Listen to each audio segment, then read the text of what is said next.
Bonjour, je suis Laurent, le jardinier de moneden.fr. Je vais aujourd'hui vous montrer comment planter un rhododendron en conteneur ou toute autre plante de sols acides comme les azalées, les bruyères, les skimmias ou les amaryllis. Les rhododendrons sont des plantes magnifiques, mais dont la longévité et le développement dépendent largement des conditions de plantation.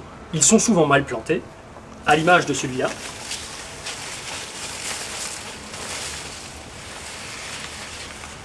Et ils dépérissent vite ou restent chétifs, à l'instar de cet autre.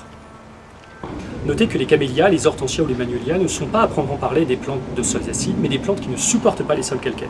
Je vais vous présenter les outils et les équipements dont nous aurons besoin pour planter un rhododendron. D'abord, une paire de gants, une fourchette, la bêche, une bassine, un sac de plantation,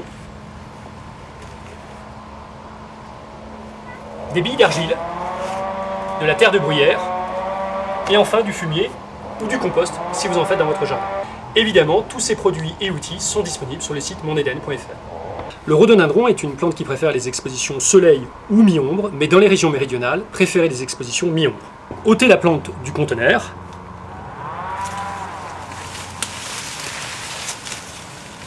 et placez-la dans la bassine remplie d'eau pendant au moins 30 minutes. Il va maintenant falloir réaliser une véritable fosse de terre acide. La réalisation de cette fosse est indispensable à peu près partout dans toutes les régions de France. Elle a pour but d'isoler la plante et de lui permettre de se développer sans la concurrence des autres végétaux. Ce sac de plantation est spécialement étudié pour être perméable à l'air et à l'eau et ainsi faciliter le développement harmonieux de la plante. Ce sac est évidemment en vente sur le site moneden.fr. Remplissez le fond du sac d'un lit de billes d'argile, 2 à 3 cm environ, ou de gravier si vous en avez.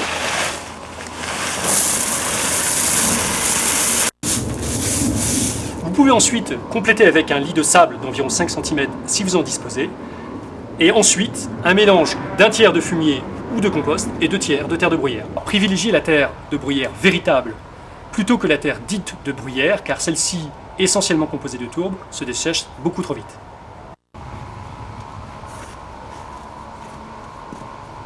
Ôtez maintenant la plante de la bassine.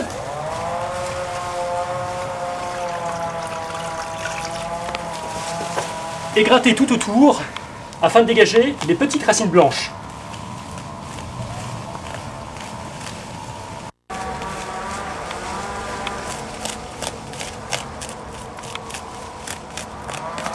Faites ensuite un trou dans votre fosse de façon à y disposer la plante.